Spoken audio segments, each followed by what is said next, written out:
Hey everyone, it's Nick from Nick's Crossing, and welcome to another episode of Nick's Reviews, where I review O-scale and O-gauge, rolling stock, motive power, and accessories. Today on the workbench, we have a beautiful pre-war piece. This is the 1684 242 wheel arrangement steam engine. Also in the back, we have the tender that was sold with this locomotive. That is the 2689T box coupler tender. All right, everyone, so this locomotive and tender was recently purchased from the Strasburg Train Shop. It's a great train store, tons of things to look at from, I'd say, N scale to O scale. Tons of things in between, from like model cars and different models and new and used pieces. So definitely check them out if you're in town. They're located in that Choo Choo Barn Plaza. Very knowledgeable and friendly staff as well. But this locomotive, I basically took on the risk because I knew it would be a project engine. So it was purchased for about $25 and needed a ton of work, which is totally fine. I love the project engines. And they even told me that. I said, yeah, this is going to be a project. And I said, great, sign me up. I love project engines. So I'm very pleased with this locomotive. I got it working, but I'm going to show you guys some of the things to watch out for with these locomotives. So here we go. So the first thing I had to do on here, other than cleaning it up, I had to look at the bottom. You can see that the wheels still need to be clean, which is fine. But all of this underneath from here and down to here has been replaced. So I'll show you guys the original motor that came out of here, and it was in rough shape. All right, so here is the motor assembly that came with the locomotive. It still works. It's just the mechanical part of it was a nightmare. So I ended up replacing the motor, which I had in spare parts, and I'll show you guys how I got to that point. But all of this worked here. All these parts are still good. The motor is, beautifully wound, still works.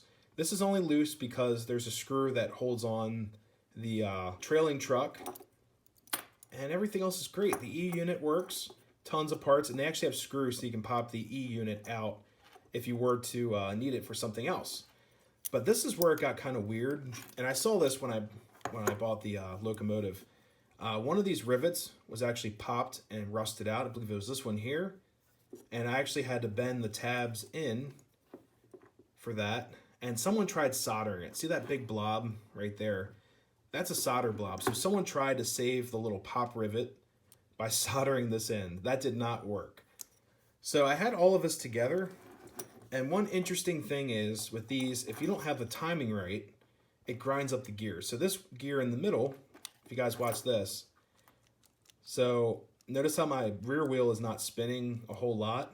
There's a huge amount of play in these gears. And if you time it right, see that slippage there?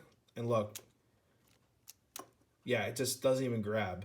So I was like, well, that's not good. And I was working on it too, and these wheels just pop right out, just like that. Wheels off.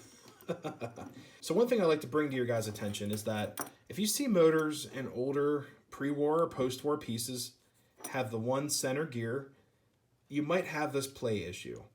And that's just because this gear in the middle is stressed out, and there is an option to replace this motor with this motor here. Here is the replacement option, and you can see they actually fixed this around the same era. I mean, look at all the different gears in there and everything. There's 3 gears, 1, 2, and then there's one inside of here. Operates the entire thing, runs very smooth, not slipping, and it adds a little bit more power because the gear ratio. And also same exact mounting brackets, like that, just like this. Place them side by side, pretty much the same style motor, or at least the housing is the same. This is crazy. So let me set this over here. And you guys are thinking, Nick, do you have like all these motors sitting off the side? Well, I do sometimes, but this is the weirdest thing I've ever seen. This is where I got that motor from. And this was in my pile of parts. And this is an 1101 Lionel Scout that someone did something crazy to. Check this out. What is all this stuff on here? Like, who did this? So for you guys who aren't familiar with this locomotive, it's literally the same style locomotive as the 1684 that we're working on. So I'll put them side by side. Almost identical. But they added all this extra stuff. I don't understand it. See, look how much further, let me move these motors. If you spin them around, they're pretty much identical. Even where the bells are and the whistle and where the E unit switch is, everything. But who did this? Like, that's so weird. So I don't really get it. So until I figure out what to do with this, how to chop it and make it look like this again, I guess. I have this sitting around, and both shells are actually in great shape. The 1684 pristine shell minus the gems up top that are always missing. I always tell you guys that. But this one has the gems. Look at that. Really pretty. Little emerald stones up there. But yeah, this shell's in great shape. But someone did like a Bondo job on here. This shouldn't be here. You can kind of see the line. This engine had a beautifully working motor that's in this style right here with the different gear ratio on there. And also it had the extended lip on there so I could connect all the tie rods and everything. So this locomotive now has this locomotive's internals. And the crazy thing too, I had to take out the plate, which would go from here to there, because the light is mounted there and I didn't feel like soldering it.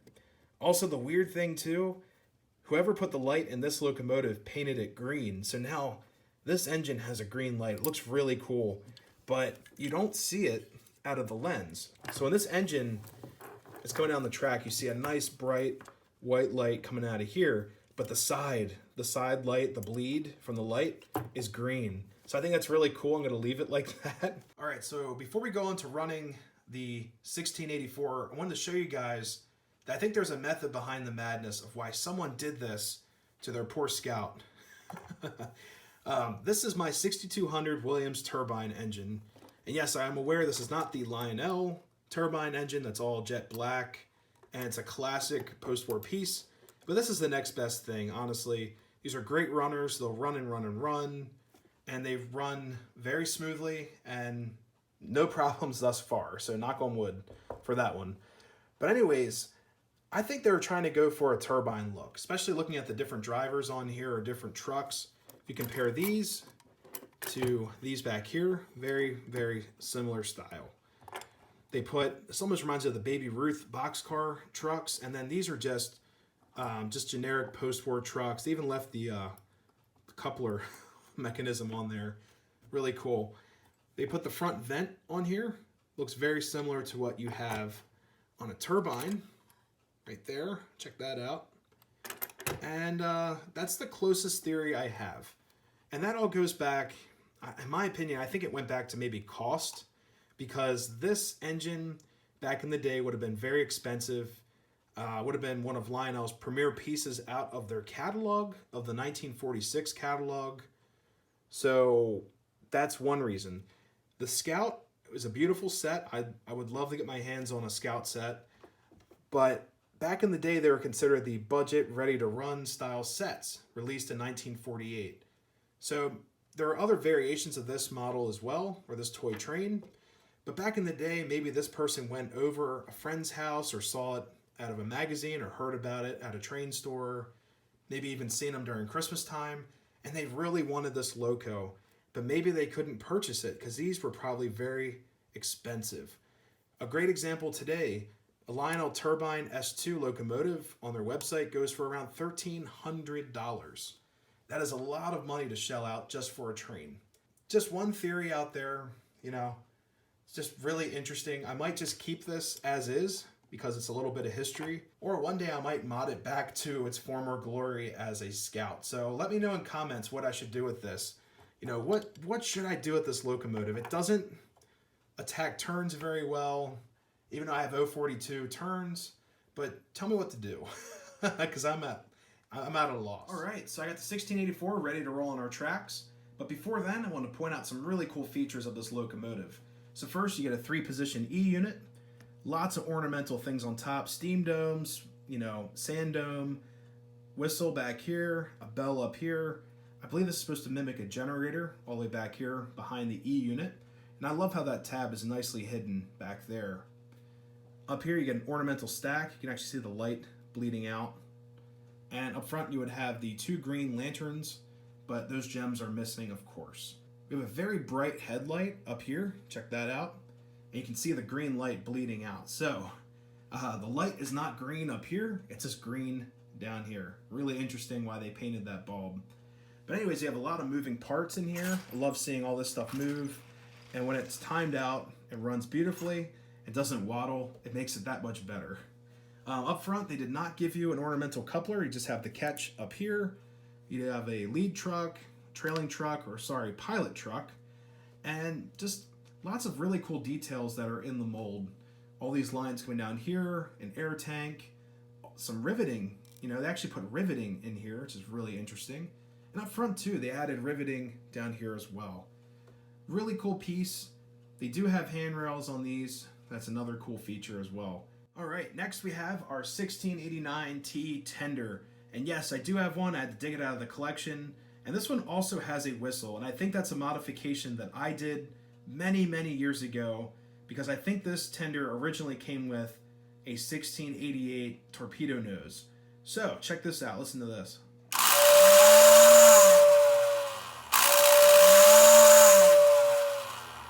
So yeah, got that old school sound, single tone whistle. I love it. So let's move on to the next car. And we'll actually go to this car because they're the same. These are those 1630 Pullman style silver roof blue passenger cars. And yes, these would have come with the set with the 1684. So they're pretty simple, they're non-lit, but they do have a part under here. It looks like some airlines or something like that, just ornamental parts. And these are considered tin plate cars.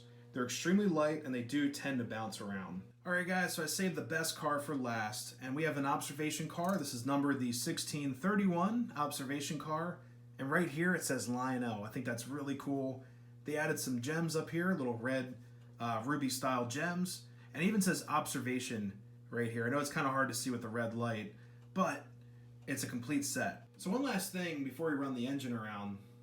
The coupler system on this set is actually the older hook style coupler compared to the older but newer set of the box coupler. So I'm not sure if someone modified this set to accept these hook couplers.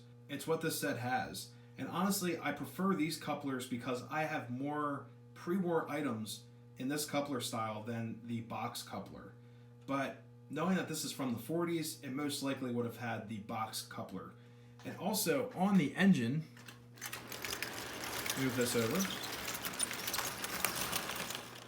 The way the engine connects to the tender, it just has a drop pin from the engine. It's a little bit different than having that piece of flange metal there, the hook style, into the tender.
everyone, that's going to conclude this Nick's review of my 1684 and her beautiful 1630 and 1631 passenger cars. Man, it's such a great set, and I really love that blue. It really pops. And those cars look great underneath the Christmas tree. I used to actually run these passenger cars using a 1668, which is a torpedo nose 262 locomotive. One of my favorite engines of all time. Also, I don't know if you guys caught that, but I did switch out the tender to have, the old box. This is now my pre-war media car. Look at that. It's a very, very old log car. If you guys ever find one of these either at a train show or on eBay or at a train shop, I definitely recommend picking one up. And yeah, they can be kind of finicky because of the timing of the wheels, but that's every steam engine, honestly. And if you are looking for a project loco, just remember you're going to have to find parts, and sometimes parts are hard to find, especially in the times right now, but hopefully train shows start to pick back up, and that makes rebuilding these engines that much easier. But anyways, if you guys are new to the channel, please consider subscribing, and make sure you hit that bell so you don't miss reviews just like this. Also, love to hear your guys' comments, and I'd love to know what to do with that 1101 Scout, so let me know. And nothing destructive, of course. And also, give the video a like. It really helps out the channel. But anyways, everyone, thank you for tuning in, and happy railroading.